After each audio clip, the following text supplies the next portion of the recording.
What's going on, y'all? This your boy, Chris Simmons, coming to you with another very, very, very special podcast episode, man. This is I've had guests from all over the place, but this is probably one of the most unique places that my guest is in. First of all, before I even say where she's actually from, she right now, as we speaking, she driving. Now, I've had a guest in the car before, but usually they in the parking lot. Now, this guest told me that it does good while she's driving. She can talk and drive at the same time. So she got the camera up and she driving to Starbucks or something like that.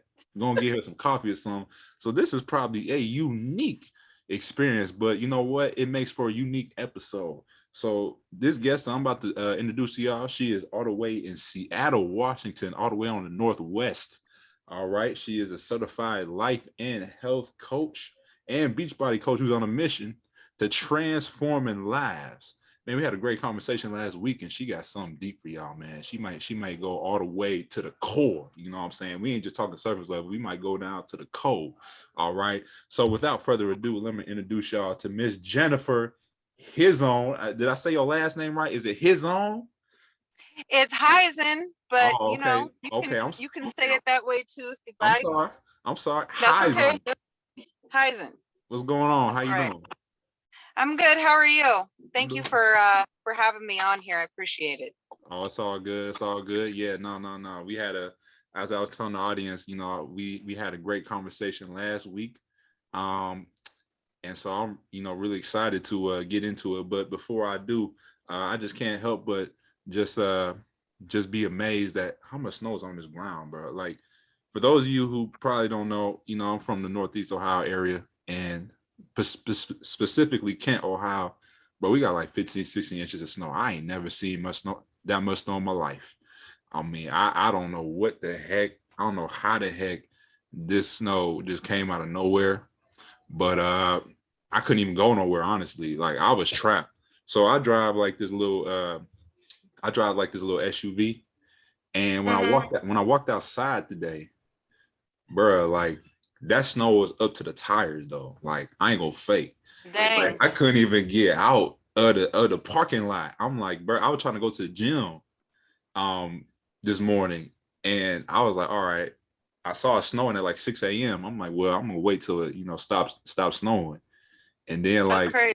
when I got out at 8 a.m., I was like, I'll just go back at 8 a.m. because I would put myself on a 2-hour delay. Still, Right. I walked out. The snow literally was covering my whole foot. I was like, bruh. I was like, there is no way this car gonna get up out of here. So they got the trucks running, and hopefully they can clear the snow out so I can get up out of here and do what I need to do. But I was pretty much stayed in my apartment the whole time. But it is what it is. But anyway, how's the weather looking over there? Is it pretty nice? It looks like it's pretty nice over there. It's starting to clear up over here. We had a lot of snow hit us for like a whole week, and it was pretty bad, but then the second week was fine. So we had some days of the snow like what you got over there, but after about 5 days we were good. Now the sun's starting to come out. Yeah. It's been raining, which that's what Washington does. It rains here. Okay. But we had sun yesterday, we got some sun today. They said it was supposed to rain today, and it's not raining at all. I wish It's it was. nice. So I wish it was sunny like that over here. Like honestly, it kind of that snow messed up my whole day. But speaking of you being in Seattle, I mean, are you a Seahawks fan or not really, or do you even watch football? I used to watch football. I used to do that. Okay. Not that I'm not a fan of our own hometown football team, but I don't really. I kind of stopped years ago. Okay. Like I'm not. I don't know. I have so much I'm trying to do that Right. like Right. You ain't got time for it. no, I don't even have time to watch like a show. But I that's feel you. okay. Like I I did get a chance to watch Cobra Kai with my kids. I promised them we did like a 2-week run on it. With do you know what Cobra Kai is? My Oh, boy, I see that. Is that on yeah, Netflix? Yeah. Oh yeah, Yeah. see, that's how that. See, I'm like you. I don't really be watching like I don't do what everybody else do where they binge watch. Yeah, I I don't do it either. I don't do I that don't do it either. either. Yeah, but my boys really wanted to, and so you got to make time, and so we did like a 2 week. It was 1 hour a day, and we'd watch Cobra Kai, and it's from Karate Kid, so they were really into it. I made them watch the old school Karate Kid, like all the old movies before they got to watch Cobra Kai to find out the backstory of it. And so we did that. But yeah, and I don't really get a chance to watch any series or shows often. Yeah, no, it's crazy because you be doing your thing, man. Like you be staying disciplined. You be working out. Doing your thing, trying to better yourself each day. Which is what we talked about last week. So transitioning to the topic about you. I know Hmm. that you got into it. Like I wasn't even expecting it for real, for real. Like I had this conversation with her last week, and I was like thinking, okay, she's gonna kind of give me surface level, right? I mean, she went through the surface and was like literally like she went to the cold, like what I'm saying, like she went in, like what I'm saying, like she was saying like stuff that I was like, man, that's crazy, like just from like first meeting, I was like, some people don't feel comfortable open up to people like that, when they first meet them. But she was like, yeah, I went through this. I was like, whoo, that's crazy. So, Mm. I think this is gonna be one of these episodes where you're just gonna sit back and relax. It's like kind of like, like when you in the theater, you get your popcorn, you get your icy, you know what I'm saying? You sitting back chilling.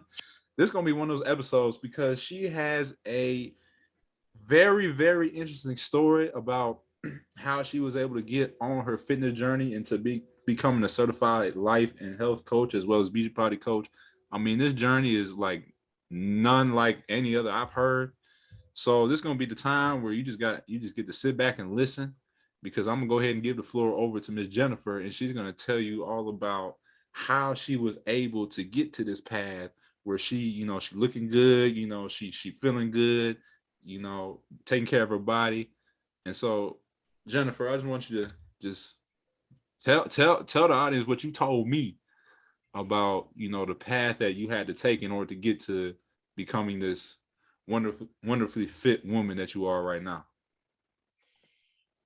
Okay. So I like to say that everyone's journey to where any successful person has a backstory that got them or pushed them to where they are in the present, and what people see from their side. They see this person who is living a life that they kind of admire and want to have, and be healthy and be strong and be successful and have all of those things. But behind all of that, there's always a story, and how that person got there, and what pushed that person to make certain movements to be able to accomplish those things.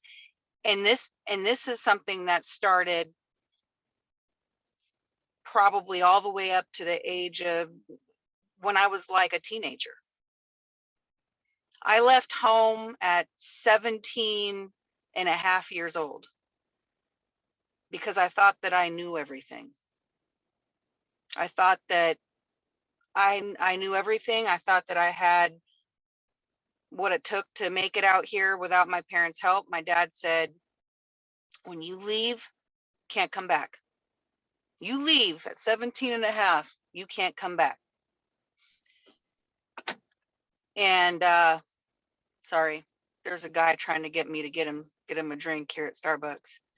Um, generally I do, because if I'm gonna buy something, I'll buy something for somebody else, because Oh why man, not? I need to be around when you buying stuff, because I would love that. Oh, dude. So I left at 17 and a half, and that from the day that I left, I give me a second.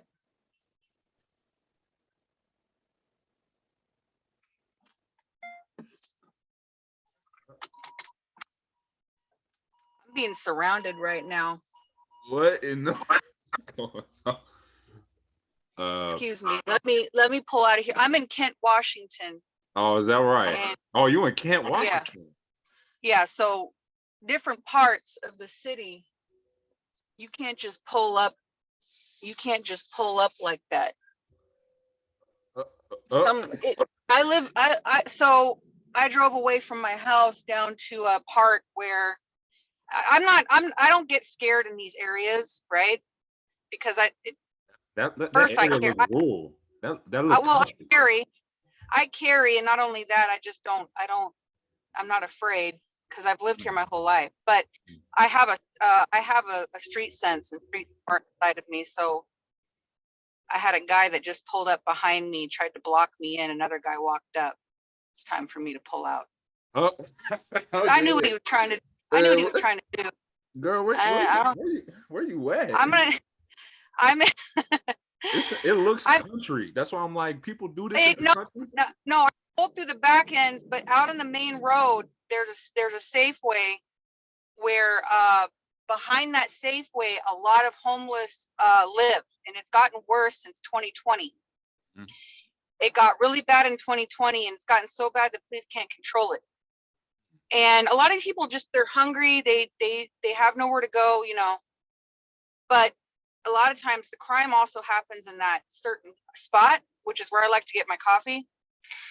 And if you don't lock your doors, they'll get in your car and wait for you to get in, put a gun to your head.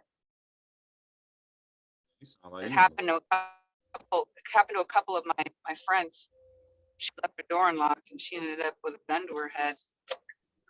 Man, Anyway, what in the world? I'm Well, in Kent. I mean, you know, it happens. We're living in that world. But I had to leave the parking lot because I didn't want to be caught up in a situation. So I'm gonna go over here. I'm gonna drive to the park.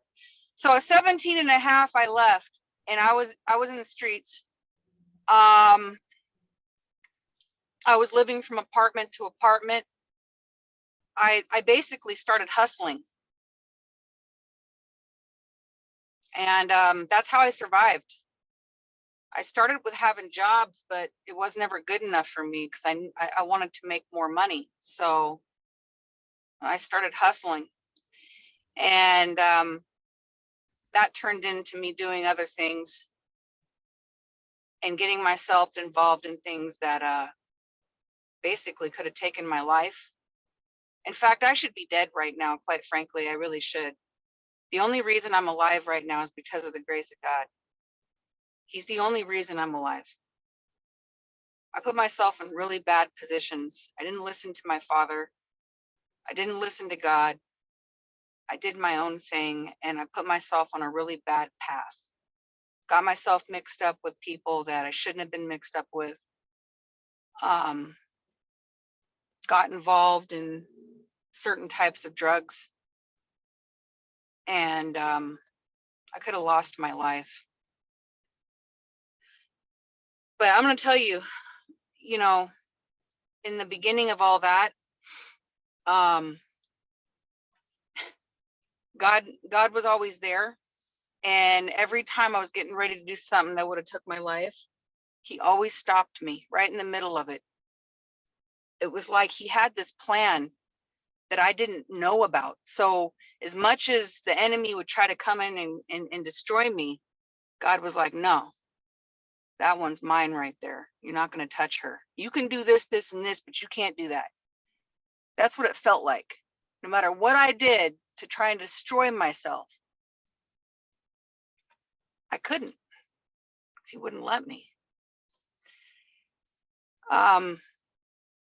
So I lived in all different kinds of apartments. I was around a lot of different kinds of people, and I did a lot of different types of things that I'm not proud of. I won't mention them all because I'm not proud of it. When I look back, it's like talking about another person because I don't recognize that person anymore. At the age of 20, 19, 20, I met my daughter's dad, and we were hanging out, and we ended up getting together, and we ended up I ended up pregnant. And I thought that the best thing to do was I had to marry him. So I did, because I thought that's what you do. You know, if you get pregnant, you do the right thing. You got to get married. You got to make it right. And when I married him, I knew right then and there it was the biggest mistake I'd ever make. There was no turning back. And 8 years, I spent 8 years in that marriage being abused. And I'm not talking about just someone calling me names. I'm talking about someone beating the holy mess out of you for 8 years straight. And that experience broke me. And it broke me in a way that it almost made me commit suicide. And I lived in fear, a fear that I can't explain unless you've been in it. But I was so afraid of this man. I mean, I the thought of being in that kind of fear again, like when you're being abused like that, you don't realize that you have any power or strength to come out of it. Okay. That person literally gets in your mind and manipulates it and basically puts you in a fear mode to where you become like their slave. And you don't even realize it's happening because it happens so slowly over time. It gets worse and worse and worse. The next thing you know, you're in the hospital. And I'll never forget, I remember I had just had my daughter, and I wasn't allowed to leave the house. And I had a number to an old friend that I wanted to call, and he found it. He came home. He was an alcoholic. He came home, he found it, and he was drunk and kept accusing me of cheating. And I wasn't cheating. I just wanted to reach out to an old friend because I felt so alone. And I just remember he starts kicking me in the head with steel-toed boots. And he kicked me in the head, and he kicked me in the head over and over again with these boots. Now, mind you, I had just had my daughter. I was literally a couple weeks out of the hospital. She was an infant. I mean, just born. And when he was kicking me, I didn't feel anything. I didn't feel it. But you want to know what he did? He sent me to bed afterwards. I wasn't allowed to go to the hospital. My head was swollen. In fact, he kicked me on the side right here. That's your temple. That's an automatic kill shot. Why didn't I die?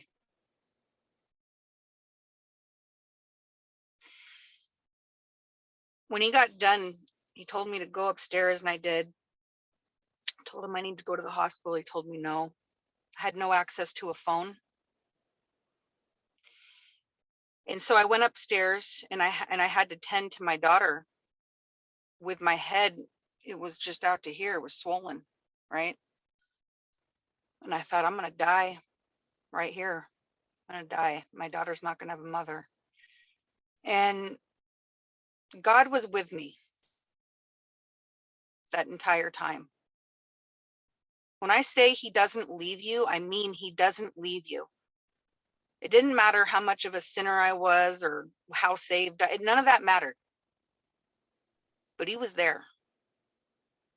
And when that man went to sleep, I took the phone, I took the keys, and I left. I took myself to the hospital. And they ran tests on me, and they scanned my head and all that.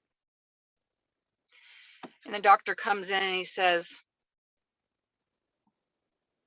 I've never in my years of doing this seen someone survive a kick to their temple the way that you have. He said, I've never seen it. You're sitting here, you're sitting up, you don't have any concussion. He goes, I don't understand. He said, the only thing I can say is this is like a miracle. You got angels around you. Someone's praying for you.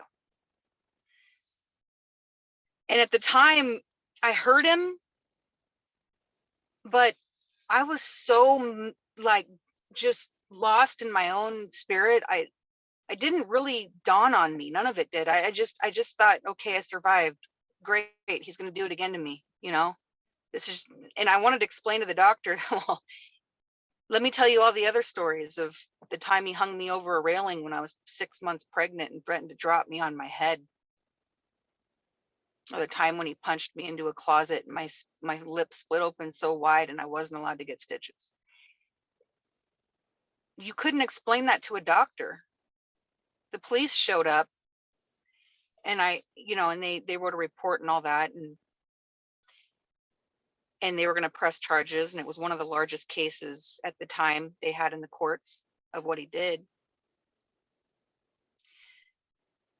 And I never pressed charges against him.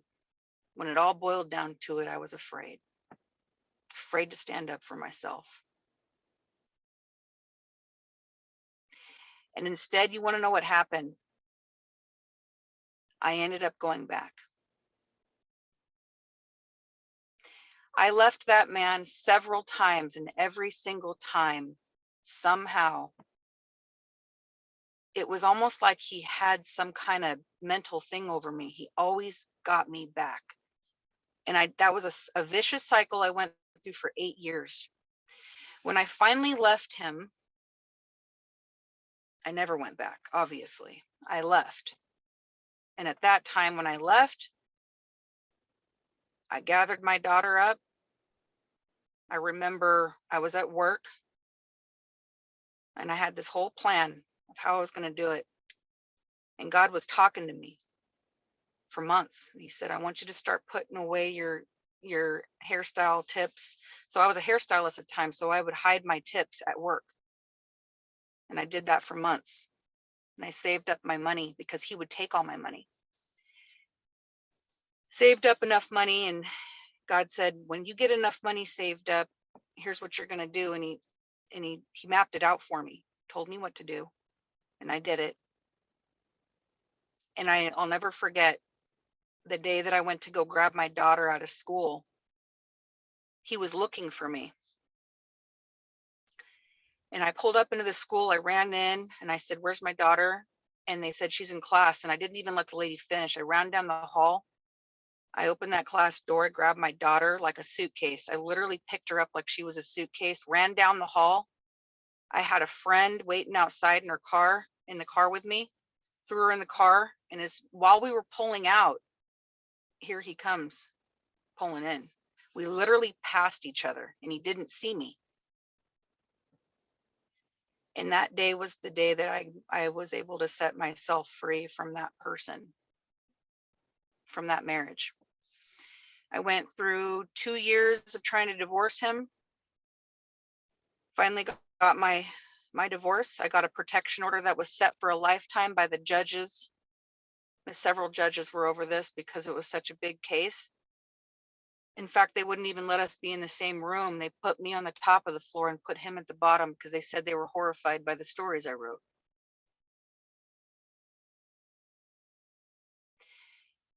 And so till this day, I have a lifetime protection order. I never went back after that. So 8 years of that. And in the midst of all of the abuse that I went through, I also ran a full service janitorial company for 8 years. I actually helped him build that business from the ground up. We had over 10 commercial contracts. We had workers. We were pulling in sometimes $15,000 a month. And he would take the money and he would gamble it all away. And he did that often. And I'd find myself at the food bank with my daughter with a box trying to get food. Here we were at the food bank, but yet we were making 10 to 15 grand a month. How were we broke? Well, when you have someone that you're that's gambling all your money, it's very simple. So I went through that for 8 years.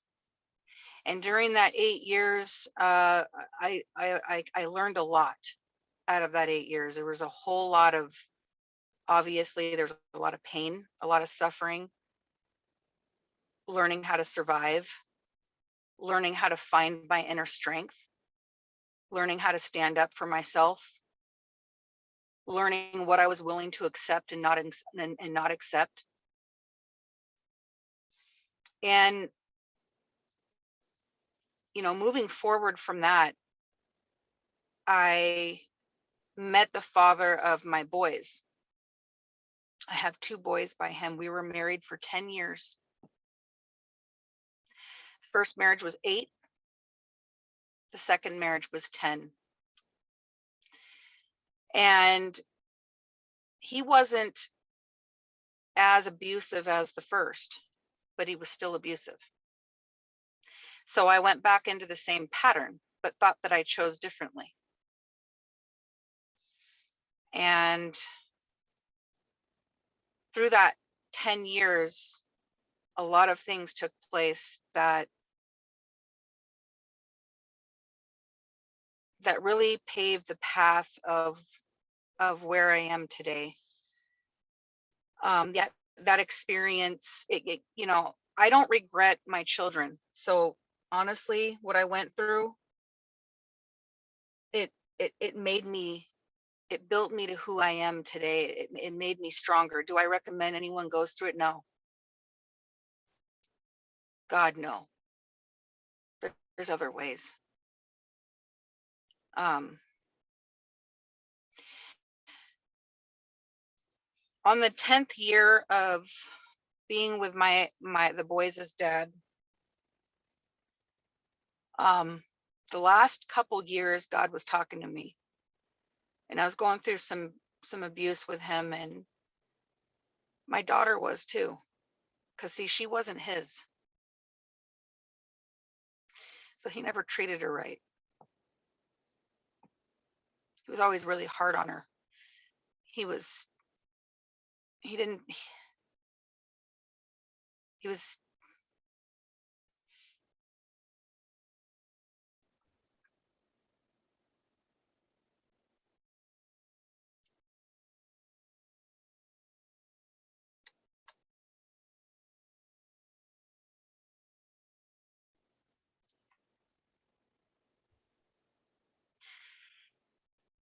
as a parent,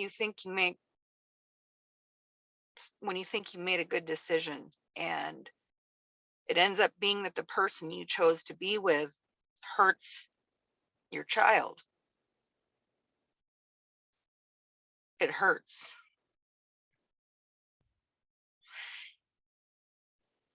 And a lot of our fights were about her. And I was always standing up for her. I was always in her corner. And I remember the last 3 years just being, I could just feel something was getting ready to happen. There was a shaking coming. There was a shift that was getting ready to take place. And I could feel it. I just knew something was coming. I didn't know what it was. And I remember I was in the shower and I was praying, and I said, God, show me. What is it? What am I not seeing?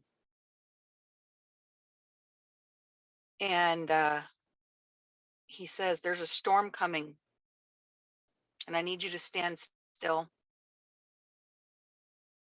I'm dealing with your husband, but there's a storm coming, and you're going to have to be able to be strong through this, and I'm going to help you through it. And within a couple months of that prayer, I think it was only 2 months. It was very short. I found out my daughter was being hurt in a way I never thought my own husband can do.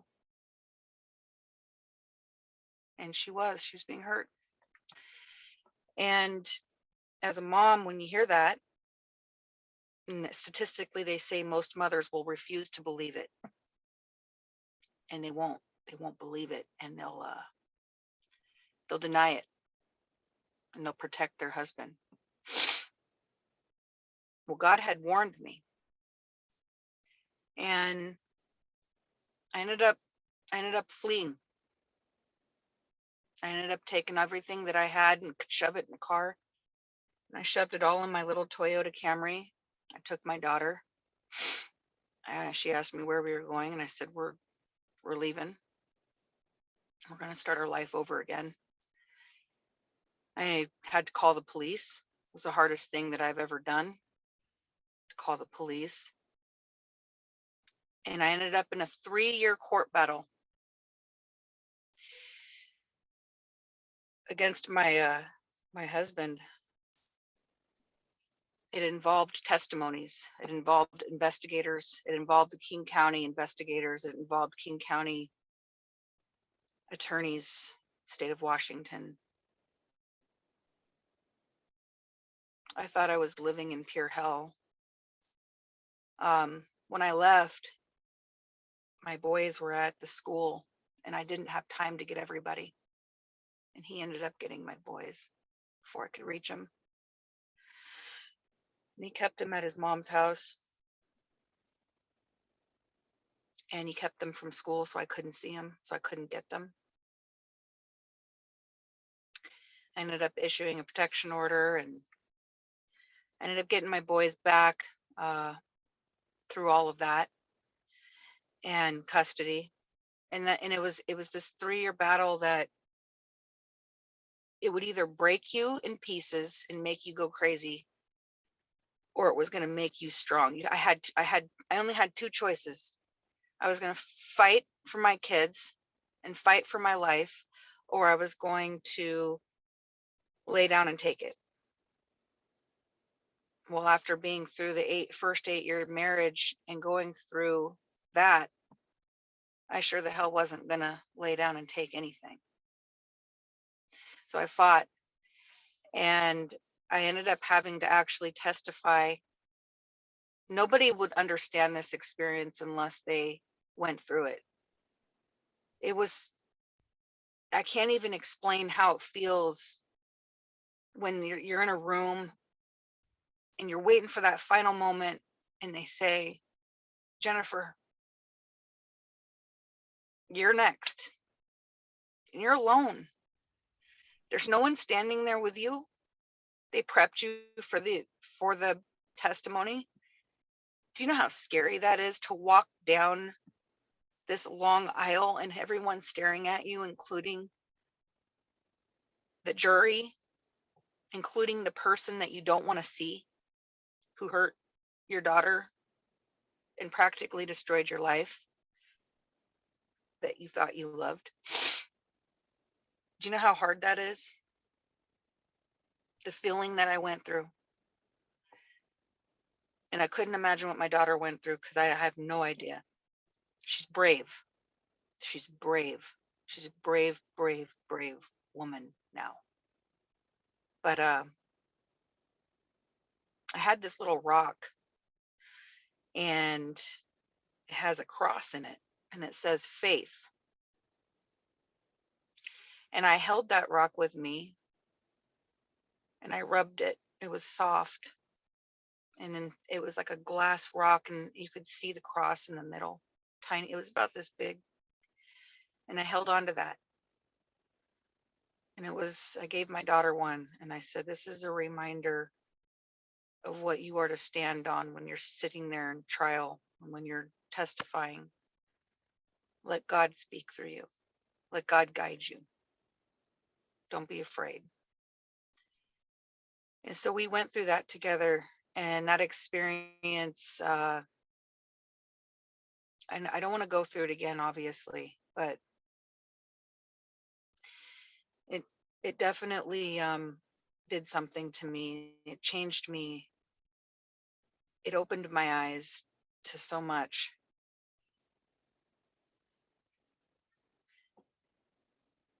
See, we are capable of more than what we think as humans. A lot of times we doubt our abilities. We let fear stand in the way. My fears allowed for me to go through 18 years of abuse. My fear, my inability to stand up for myself, to stand up for what was right for me and my family.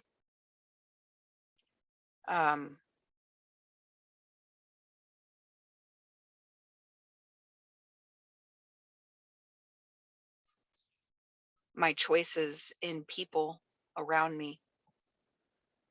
Choose the people around you wisely, because those people are either going to help build you up or they're going to break you down. And my choices, there's no one I can blame for what happened to me but me. I made those choices. Okay. And I take full responsibility for choosing people that I should have recognized in the very beginning. I made the choices. We all have a choice, you know, and we all have the ability to really recognize and see things for what they are. And we all have strength inside of us, and that comes from God. God gives us all strength. All of us are given. It doesn't matter whether you're a believer or not. You're getting the strength because God gave it to you. But the other side of that is that there's this force that does not want you to succeed, that does not want you to know what your strengths are. And it can work steadily against you if you're not aware of it. And I spent 18 years living in fear. I spent 18 years being abused by people that I thought loved me.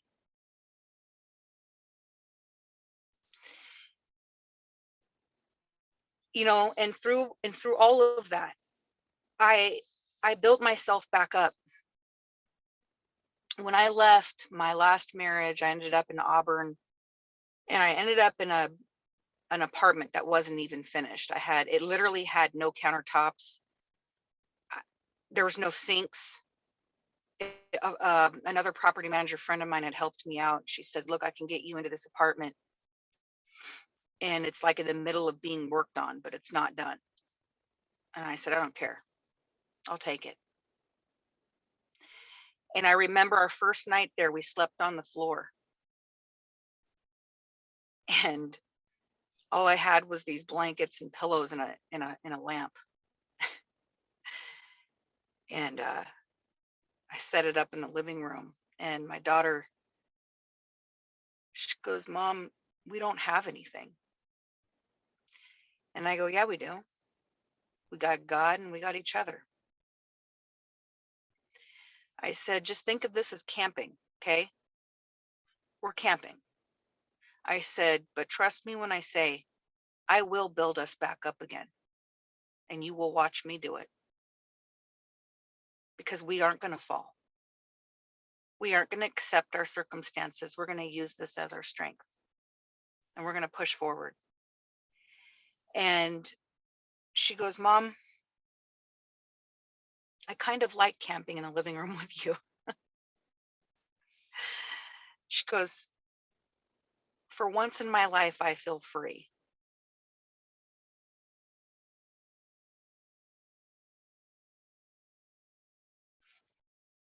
And that hurt.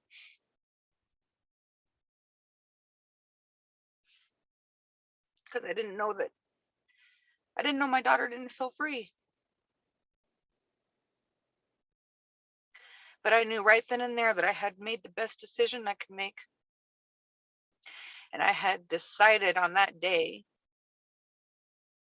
that I would never again let anyone hurt me, and no one would ever hurt my children. And my only regret is not finding out before and not knowing. That's my only regret. Is I wish I had known. People are so good at pretending.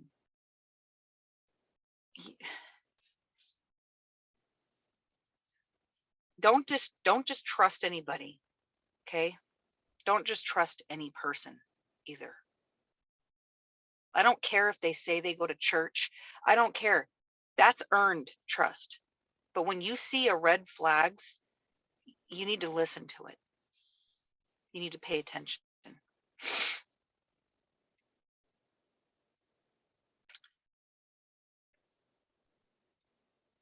My experience from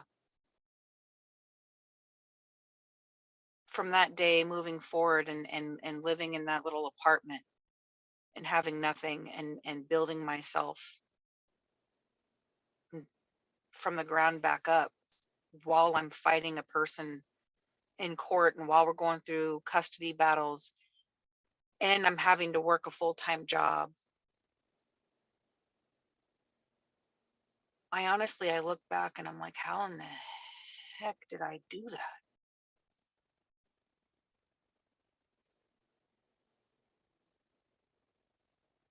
When a person is driven to do something, and it doesn't matter what it is, when you're driven enough to do it, you will find a way to do it. And the key is that you would know that it doesn't all happen at once. It's a journey, it's a process that you go through. And I went through that process and I went through that journey. And it was like every year as I continued to build my life back, just kept getting better and better.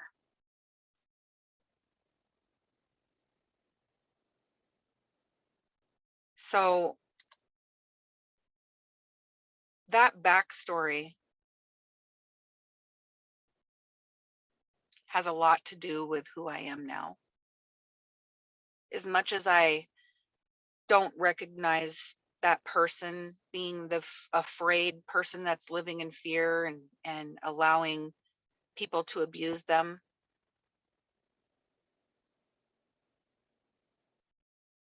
is why it's built me to who I am today.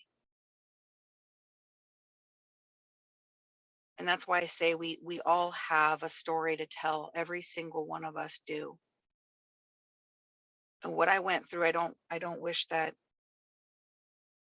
on anybody.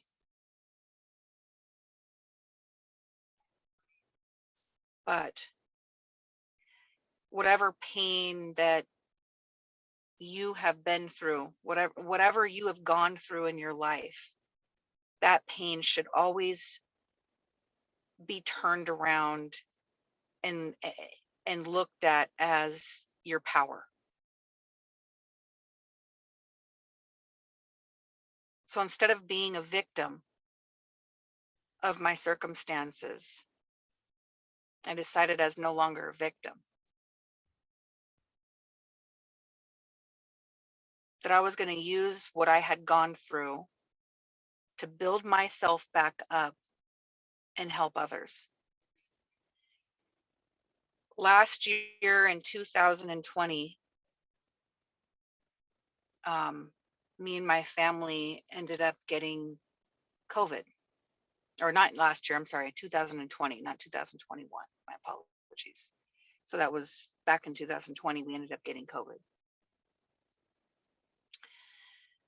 And by the way, I am remarried, and I did end up having another son. I have 3 boys. My husband is past supportive, and he's actually a really amazing guy. Um, he just accepts me for who I am, and he lets me be free to do what I want to do, and he supports me in everything I do. And I truly believe God sent him to me. 2020, we ended up getting COVID. The whole house did, and it affected each one of us different. My husband was sick, but not as sick as me. Um, my daughter was sick. She got over it in just like 2 weeks. My boys had it for like a day or two. And then when I got it was like I'd never had anything like that before. It was actually really scary. I'm not going to lie. And I was never one to go, oh, I'm so afraid of COVID. I was never afraid of COVID. But when I did get it, I was sick. I mean, it was like having the flu on crack. Okay. It was like they took the flu and they cracked it out, and it just, and then there it is. There's COVID. It is the flu on crack. As sick as I got, I mean, I was sick. And my daughter, um, she was really into juicing at the time. So she was juicing this root beet extract and ginger, and she would drop it off at the door. And she'd say, Mom, drink this root beet. And I'm like, ugh, root beet, it's nasty. I don't want to drink that. It was this bright red juice. It looked like blood. It was just bright red. And I'm like, ugh, I don't want to drink that. She goes, no, I'm telling you, it works. And so I drank it, and I noticed my energy was coming back like within an hour. It was weird. And so I'm like, wow, this is really helping. So I kept drinking it. And I ended up, I mean, literally having the worst severe diarrhea I've ever had in my life. Like I honestly thought that I would die of dehydration in the midst of it. I am not kidding you. It was so bad. Like I can't even explain it. You wake up and it's happening, right? You can't even make it to the bathroom. I mean, you're crawling to the bathroom because you have no energy. And I was losing so much fluid.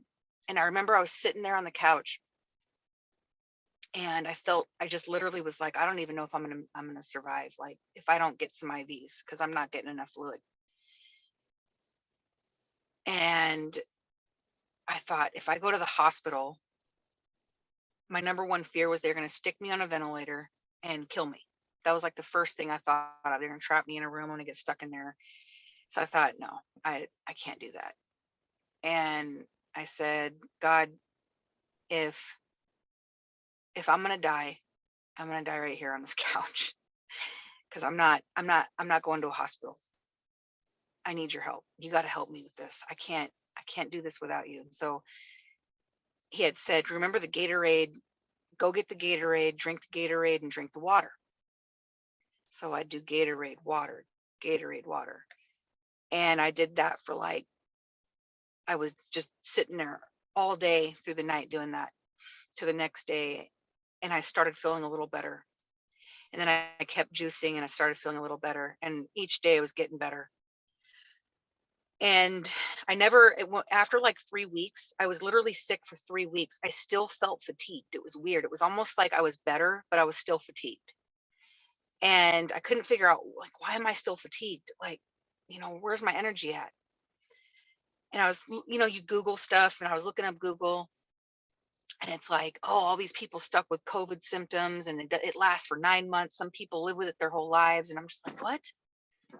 Like, no, like I can't live like this. I can't be all fatigued all the time. And because feeling fatigued and not having any energy is the worst for a mom when I need to get up and do things, and I've got work and I've got the kids. And so like, I was telling Ashley, I was like, I feel fatigued. And she's like, Mom, start working out, start sweating. And I was like, yeah, I'm going to get back on my beach body. So I do 5 minutes, and then 10, the next day 15, and then the next day it was 20. And so I was slowly adding in my time working out, and I would sweat. And I noticed that as I was doing that, my body started coming back. And it took a while.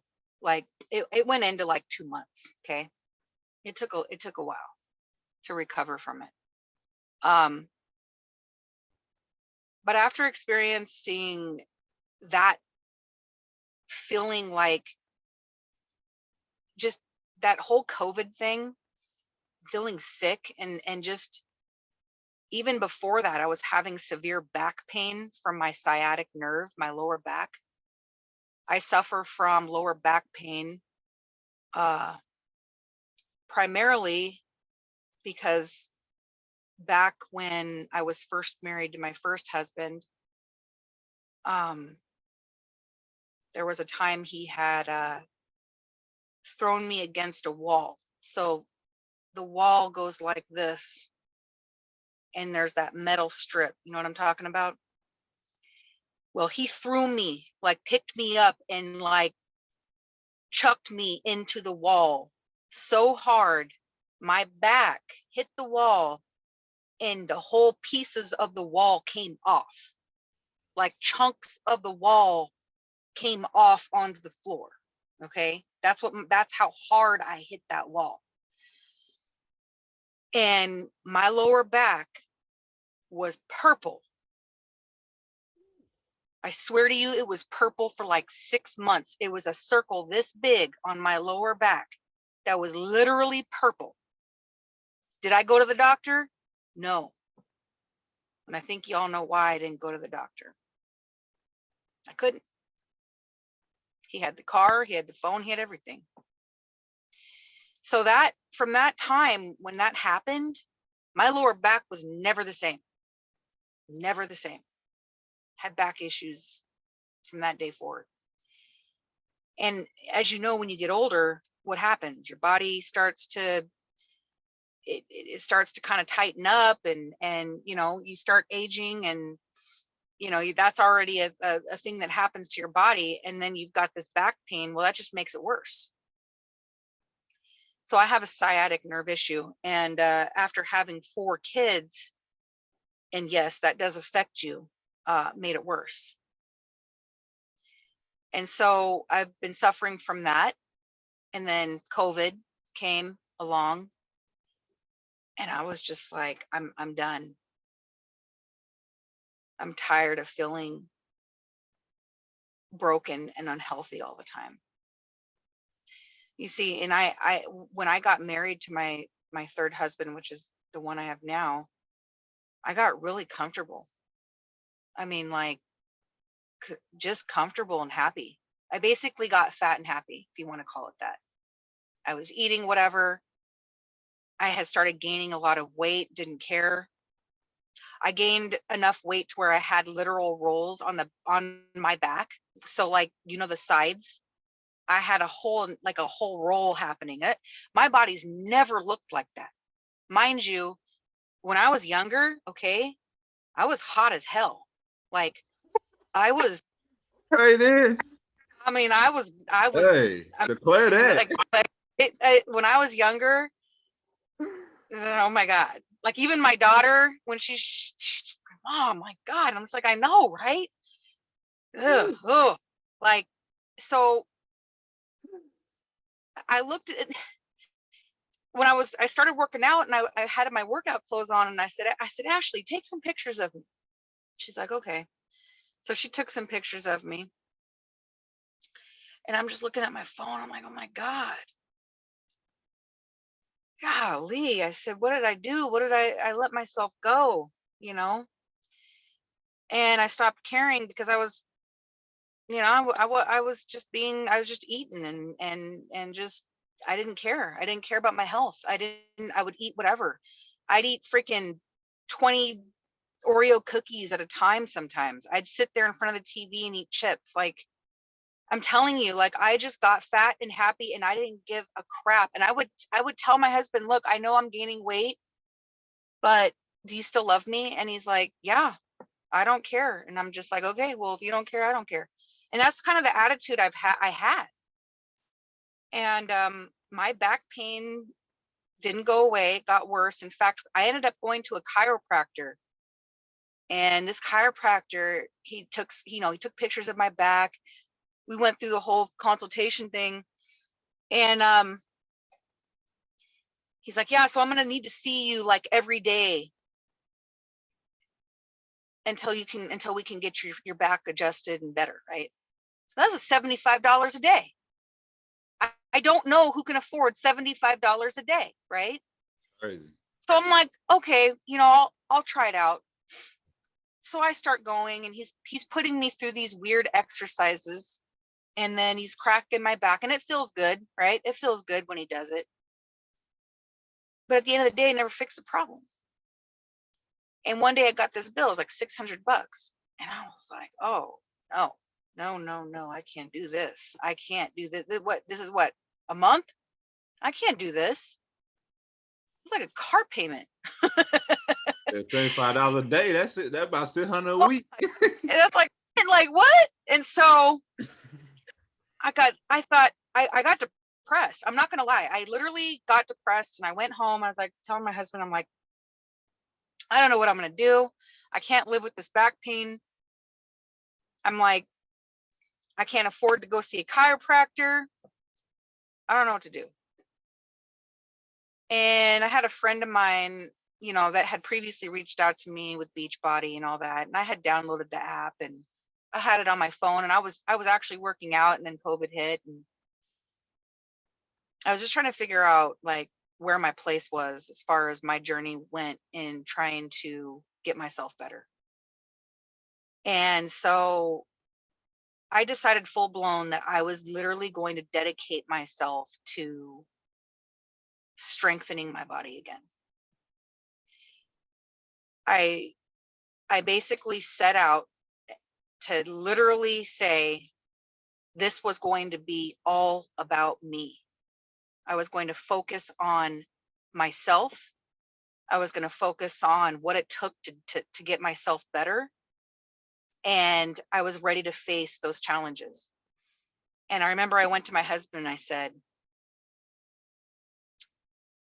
I'm going to cut my hair off. Now, mind you, my hair was like down to my back. Okay. The middle of my back. I had Pocahontas hair. I had hair that women were like, oh, I wish I had your hair. And I said, are you okay with that? And he goes, I don't care if you shave your head. I will still love you. I'm like, God, you're so annoying. Okay, you know what? I'm going to go cut it off. He goes, okay. I go, no, I'm not. I'm serious. I'm going to go cut it off. He's like, okay. So I went to go cut my hair, and I remember sitting there, and Gino, my stylist, he says, are you sure?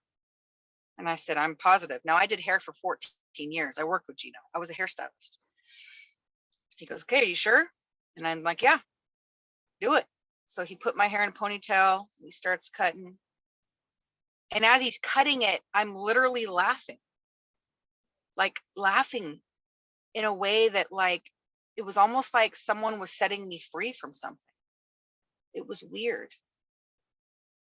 And as he was cutting it, I felt new again.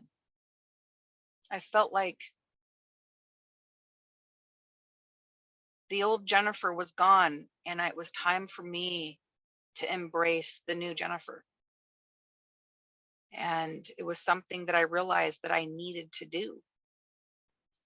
And when he got done cutting my hair, and I kept telling him shorter, by the way, and he just kept asking me, "Are you sure?" And then it ended up with clippers on the sides because it wasn't short enough. When he got done, the feeling I had was that someone had lifted 1,000,000 pounds off my shoulders. Now, do I recommend that you go cut your hair? No. This is my journey. This is what it took for me to step into the uncomfortable. This is what it took for me to embrace the new journey that I was about to embark on. And from that day forward, I had decided that I was going to take on uncomfortable challenges, that I was going to take on things that would make me uncomfortable to do. One of them was working out. I didn't want to work out. I didn't want to have to go downstairs every day and work out. So that was one uncomfortable thing number one.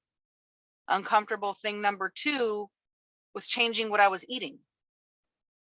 I didn't want to not eat all the carbs that I was eating, or the cookies, or all the stuff and the junk that was in my cabinet. I didn't want to get rid of that stuff. That was uncomfortable. But that was what I set out to do. So for every item that I would not eat, I would replace it, that something that was bad, I would replace it with something that was good. And I started going through this process with myself. And this was me against me. And I started to train my body. And I had Beachbody. And I had this app, and I would go downstairs, and all I had was a mat. That's it. I didn't have any weights. I had nothing. I had just a mat. That's all I had. In a space, small space, in my kids' playroom. And I started working out every single day. I would go downstairs and work out, and I committed myself every day. And I'd come upstairs and I'd be in pain. My legs would hurt. My arms would hurt. Everything was aching. Anytime I moved, anytime I walked, I was in pain. You know that sore pain you get after lifting, or that sore pain you get after you do something strenuous? That's the pain I went through for like the first month I started working out, like fully working out, like committing it. I'm not talking about that, oh, I'm going to work out, and then you do a day, and then you wait 3, and then you go work out and you think you're doing something. You're not doing nothing, by the way. You're doing nothing. Okay. I'm talking about that every day I'm committing to it, working out. I am going to commit, whether it's 20 minutes, 30 minutes, or whatever it is, that feeling you get. And I'd walk up the stairs and I'd be like, oh, ow, oh. And I can hear my husband, did you torture yourself again? Yes. You're going to do it again tomorrow, aren't you? Yes. And I was gritting my teeth through every day that I did that. I'm telling you right now, I hated it. I hated doing it. It was like a love-hate. And the trainer that I had on Beachbody, I hated her. I would just sit there and yell at her because she would have me doing things. And I'm just like, oh, I'm trying to, oh my God. And she just wouldn't stop. And and I'd had to finish it, because in my mind, I was like, no, I'm not giving up. I'm not stopping this. I don't care that it hurts. I'm moving forward. And each day, as I progressed forward, my soreness would go down. And mind you, I was eating right. I switched my eating habits, and I started eating. I basically looked at my body composition, and I started testing my body out on what my body actually didn't accept and what it accepted. Because we have to honor what our bodies are capable of doing. We have to honor what our bodies can and can't eat. And a lot of us don't listen to our bodies. And I was going to listen to my body. And I'd go through a week of eating completely clean. And then I would all of a sudden eat something that I'd normally eat, and my body would tell me how it didn't like it, whether I had a stomach ache, whether I ended up on the toilet, whether I ended up with gas, whatever the case was, I was listening. I was listening to my body. And I would mark off the things that my body was saying no to. And then I would note the things that my body would respond in energy to. And I went through this whole process. Okay. And it the first year of going through this, I mean, I was slowly losing weight, but not rapidly.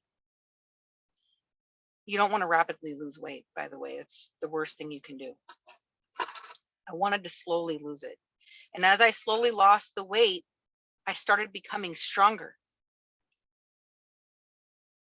And as I became stronger, my energy level became higher. But I was able to sleep better. And my back pain was down to like very minimal back pain, like to the point where I didn't even notice it, because I started to strengthen my core and my back. And through that, I started feeling a way I've never felt before. I started feeling not only stronger in my body, but stronger in my mind. Felt like I could do more. I felt like I could accomplish more. I thought, what more can you do? If you can get to this point, what more can you do, Jennifer? Well, let's find that out. What more can you do? And I decided to challenge myself even further. And I ended up joining CrossFit. Now, mind you, I never thought CrossFit to be something I would do. In fact, I used to think people that did CrossFit were a bunch of animals. But I decided that I was going to try something very, very uncomfortable. And I went into CrossFit. And it was the best decision I'd ever made, because it literally strengthened my mental in ways I didn't even know that you could.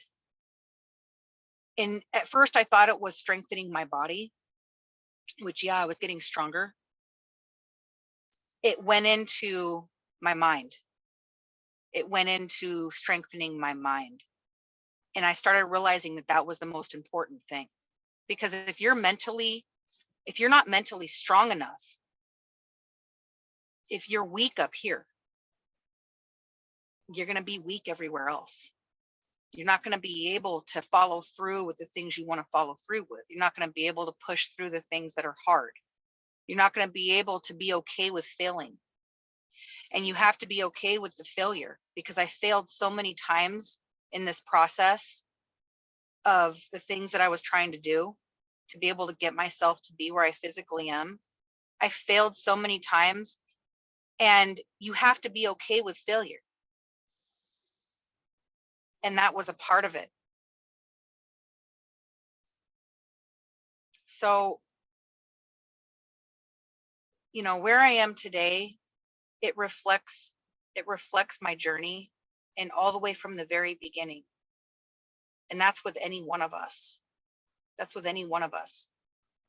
And we can either live in our pain in the past, or we can take that frustration and that pain, and we can turn it into our power. And then we can access that power, and we can transform ourselves into the better versions of who we are, right? And that was my goal. And that's why I became a life and health coach also. I went through 8 months of schooling, and I wasn't just a student. I was a client. I went through the process myself. And the whole point of it was that I wanted to dive deeper into me, to the point where I was willing to even go through schooling to do that. And I didn't even know what a life and health coach was until I went through the schooling and realized how they transform lives in ways that a therapist or just a fitness trainer can do. No, these people literally What we do is we dive into who you are, what your personal journey is, and what your goals are, and what that means for you to get there. Because just because my way, the way that I went, it got me where I am today, doesn't mean that that fits the shoe for someone else. And so everyone's journey is a little bit different. But you know what? We are all trying to reach a destination. And it really all starts with accessing your own personal power and taking that first step of creating new habits that are going to become larger new habits that are going to become just what you do. It's just what I do now. When people ask me, oh, you work out, you do this, you do that, it's who I am now. It's me. It's what I do. It's part of. It's not like I go, oh, I gotta go work out. Yeah, sometimes I feel like that, but it's what I do now. It's part of who I am now. It's a lifestyle that I have taken in and that I get to do. So instead of saying, oh, I have to, now I can say I get to. I get to go to CrossFit. I get to go work out. I get to eat this healthy meal. I get to. But it took me fighting through my own mind and fighting through myself to get to be able to say that, because it wasn't like that at first. And that's why I always say we are capable of more. We are capable of more than what we think. We are literally physically and mentally capable to do more than what we think. So that's my journey, and that's where I am today. And I get excited about being able to help other people. I get excited about making an impact in other people's lives who are struggling, who have gone through the pain and the struggle, who don't know where to go from there.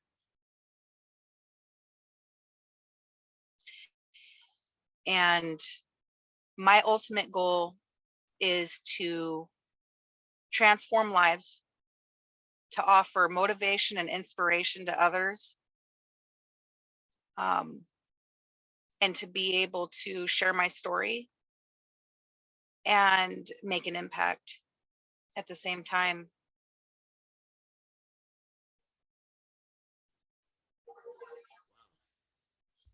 Wow. Let me tell you something right now. This is as real as it gets right here. I told y'all, man. She had some deep stuff, man. That was crazy, man. I was sitting there listening to it. I was like, man, like, for me, I was just sitting there. I was like, man, I can't believe you went through all that, man. But you know what? I always say this, man. Your pain brings you purpose. And so this woman right here is literally a clear example of how she took all that pain that she went through and used it to find her purpose. And she told y'all, man, she out here trying to be inspiration, man. And I love that.